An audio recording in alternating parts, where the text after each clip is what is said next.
രാമായണത്തിലെ ഇതിഹാസ കഥാപാത്രമായ ബാലി തന്നെയാണ് ബാലിതെയ്യമായി അരങ്ങിൽ ഉറഞ്ഞാടുന്നത്. സുഗ്രീവ സഹോദരനായ ബാലി രാമബാണമേറ്റ് വീരമൃത്യു പ്രാപിച്ചപ്പോൾ ശ്രീരാമൻ ആ ധീരനെ ആരാധ്യ പദവി നൽകി ഉയർത്തുകയുണ്ടായി. രാമായണത്തിലെ ഇതിഹാസ കഥാപാത്രം ബാലിയുടെ ജനനം ഇങ്ങനെയാണ്. തൻ്റെ ഭർത്താവിനെ പരിഹസിച്ച സൂര്യനോട് പഞ്ചരത്നങ്ങളിൽ ഒരുവളും പതിവ്രതയുമായ ശീലാവതി നീ ഉദിക്കാതിരിക്കട്ടെ എന്ന് ശപിക്കുകയുണ്ടായി. സൂര്യൻ ഉദിക്കാതെയിരുന്ന നേരം സൂര്യഭഗവാന്റെ തേരാളിയും ഗരുഡ സഹോദരനുമായ അരുണന് ഒരു മോഹം തോന്നി. ഇന്ദ്രസഭയായ അമരാവതിയിൽ ചെന്ന് ദേവസ്ത്രീകളുടെ നർത്തനം കാണണം. തന്നെ കണ്ടാൽ ദേവേന്ദ്രൻ കോപിക്കുമോ എന്ന ഭയത്താൽ അരുണൻ ഒരു സ്ത്രീയുടെ വേഷം ധരിച്ച് അമരാവതിയിൽ ചെല്ലുകയുണ്ടായി.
അതിസുന്ദരിയായ അരുണന്റെ സ്ത്രീരൂപം കണ്ട് ദേവേന്ദ്രൻ കാമമോഹിതനായി തീർന്നു. അങ്ങനെ ദേവേന്ദ്രന് അരുണ സ്ത്രീയിൽ ജനിച്ച പുത്രനാണ് ബാലി. പിന്നീട് അരുണന്റെ ഇതേ സ്ത്രീരൂപം കണ്ട് സൂര്യൻ മോഹിതനാവുകയും അതിൽ നിന്നും സുഗ്രീവൻ ജനിക്കുകയും ചെയ്തു.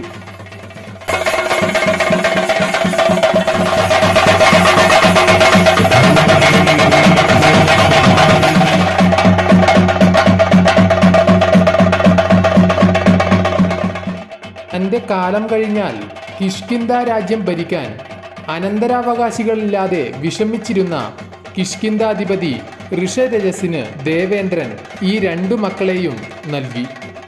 ഏവരെയും അത്ഭുതപ്പെടുത്തുന്ന സഹോദര സ്നേഹത്തോടെ അവർ ഇരുപേരും കിഷ്കിന്ധയിൽ വളർന്നു.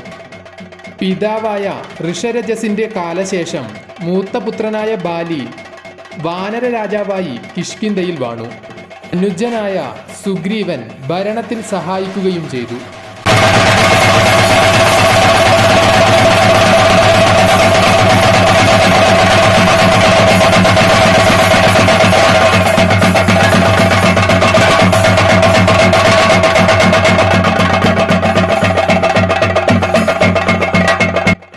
ബാലിയെ ചതിയിലൂടെ കീഴ്പ്പെടുത്താൻ രാവണൻ അസുരശില്പിയായ മയന്റെ പുത്രനായ മായാവിയെ കിഷ്കിന്ധയിലേക്ക് അയച്ചു.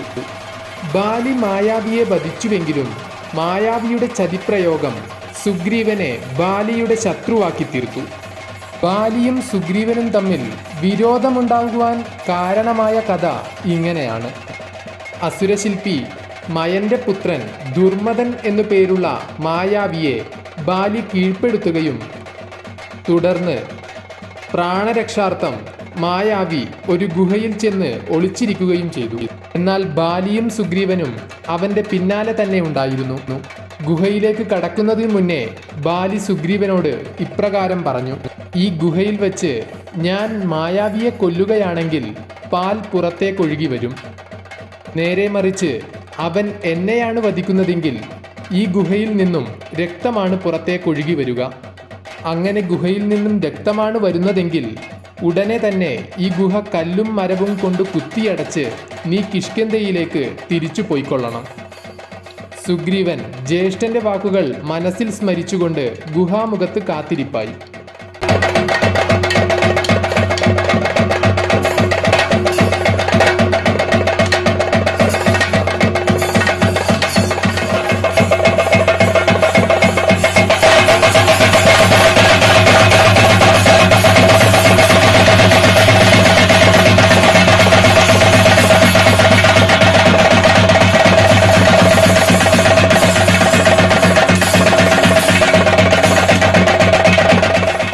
കാലം അനേകം കഴിഞ്ഞിട്ടും ഗുഹയിൽ നിന്നും ആരും പുറത്തു വന്നില്ല.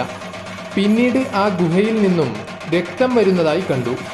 ജ്യേഷ്ഠനായ ബാലിയെ ആ ദുഷ്ടൻ നിഗ്രഹിച്ചു എന്ന് കരുതി സുഗ്രീവൻ ആ ഗുഹാമുഖത്തെ വലിയ കല്ലുകൊണ്ട് അടയ്ക്കുകയുണ്ടായി. തിരിച്ച് കിഷ്കിന്ധയിലെത്തിയ സുഗ്രീവൻ വളരെ ദുഃഖത്തോടെ നാളുകൾ കഴിച്ചുകൂട്ടി. രാജ്യം അനാഥമായി പോകുമെന്ന് കരുതി മന്ത്രിമാരുടെ നിർബന്ധപ്രകാരം സുഗ്രീവൻ രാജാവായി.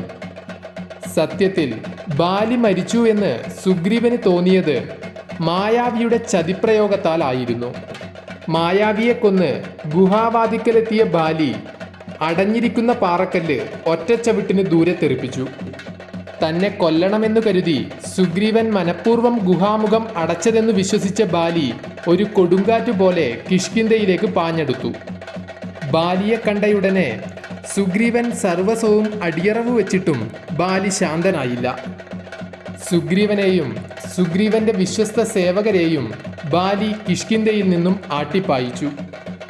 സുഗ്രീവ പത്നിയായ രുമയെ ബാലി ബലം പ്രയോഗിച്ച് അപഹരിക്കുകയുണ്ടായി. സുഗ്രീവനെ വല്ലവിധേനയും സഹായിക്കുന്നവരെ ശിക്ഷിക്കുമെന്നും വിളംബരം ചെയ്തു. അങ്ങനെ സുഗ്രീവൻ പേടിച്ചോടി ഋഷ്യമൂകാചലത്തിലെത്തി. സുഗ്രീവൻ ഭയന്നോടി അഭയം നേടിയ ഋഷ്യമൂക പർവ്വതത്തിന് മുകളിൽ മാത്രമാണ് ബാലിക്ക് കടക്കാൻ വിലക്കുള്ളത്. ഒരിക്കൽ ഒരു കൂറ്റൻ പോത്തിന്റെ രൂപത്തിൽ അസുരൻ വേഷം മാറി വന്ന് ബാലിയോടെതിർത്തപ്പോൾ ബാലി ആ അസുരനെ കൊന്ന് ജഡം വലിച്ചെറിഞ്ഞു. ജഡം ചെന്നു വീണത് മാതംഗമുനിയുടെ ആശ്രമത്തിലായിരുന്നു. തൻ്റെ ആശ്രമം ജഡം വീഴ്ത്തി അശുദ്ധപ്പെടുത്തിയത് ആരാണെങ്കിലും അവൻ ആ പ്രദേശത്തിൻ്റെ 1 യോജന ചുറ്റളവിൽ എവിടെ കാലുകുത്തിയാലും അവൻ തല പൊട്ടിത്തെറിച്ചു മരിക്കട്ടെ എന്ന് മുനി ശപിക്കുകയുണ്ടായി. അപ്രകാരമാണ് ബാലി കാലുകുത്താത്ത ഏക ഇടമെന്ന നിലയിൽ ഋഷ്യമൂക പർവ്വതത്തിൽ സുഗ്രീവൻ അഭയം തേടിയത്.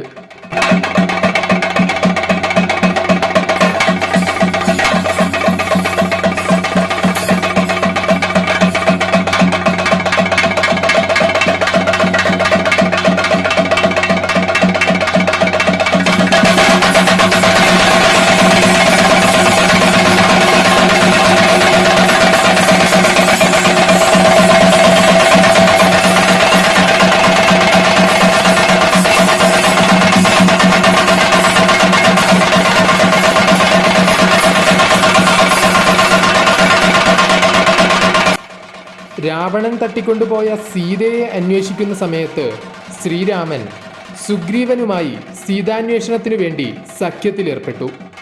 ബാലിയെ നിഗ്രഹിച്ച് കിഷ്കിന്ധയുടെ രാജാവാക്കി മാറ്റണമെന്നായിരുന്നു സുഗ്രീവൻ സീതാന്വേഷണത്തിന് പകരമായി വെച്ച നിബന്ധന. ഇതിന് സമ്മതിച്ച ശ്രീരാമൻ ബാലിയെ പോരിന് വിളിക്കുവാൻ സുഗ്രീവനോട് ആവശ്യപ്പെട്ടു.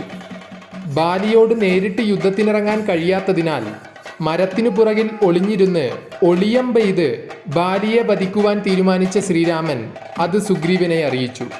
സുഗ്രീവൻ രാമന്റെ പിൻബലത്തിൽ കിഷ്കിന്ധയിലെത്തി ബാലിയെ പോരിന് വിളിച്ചു. ബാലിയും സുഗ്രീവനും യുദ്ധം ചെയ്യുന്ന വേളയിങ്കൽ ശ്രീരാമൻ മറഞ്ഞിരുന്ന് ഒളിയം പെയ്ത് ബാലിവധം ചെയ്തു. ശ്രീരാമദേവനാൽ വീരമരണം പ്രാപിച്ച ബാലി ദൈവക്കരുവായി യോഗപ്പെട്ടു.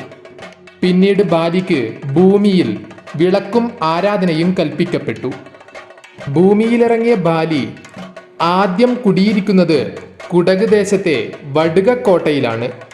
വടുകക്കോട്ടയിൽ വടുക രാജാവിൻ്റെ തണ്ണീലമൃതും ആരാധനയും കയ്യേറ്റ് പോരും കാലം വടുകക്കോട്ടയിൽ പണി ചെയ്യാനെത്തിയ മണ്ണുമ്മൽ വിശ്വകർമാവിൻ്റെ കെട്ടും ചുറ്റും കുറിയും നെറിയും അടുക്കും ആചാരവും കണ്ടിഷ്ടപ്പെട്ട് കയ്യഴിഞ്ഞുകൂടാ എന്ന അവസ്ഥയെ കരുതി മണ്ണുമ്മൽ വിശ്വകർമാവിൻ്റെ വെള്ളോലമൈക്കുട ആധാരമായി മണ്ണുമ്മൽ പടിഞ്ഞാറ്റയിലേക്ക് ശേഷിപ്പെട്ടു.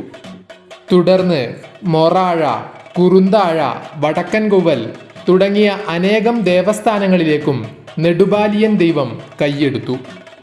പിന്നീട് നാങ്കുവർണം എന്നറിയപ്പെടുന്ന വിശ്വകർമ്മ സമുദായത്തിൻ്റെ കുലദൈവമായി മാറപ്പെട്ടു ഈ നെടുബാലിയൻ ദൈവം.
Not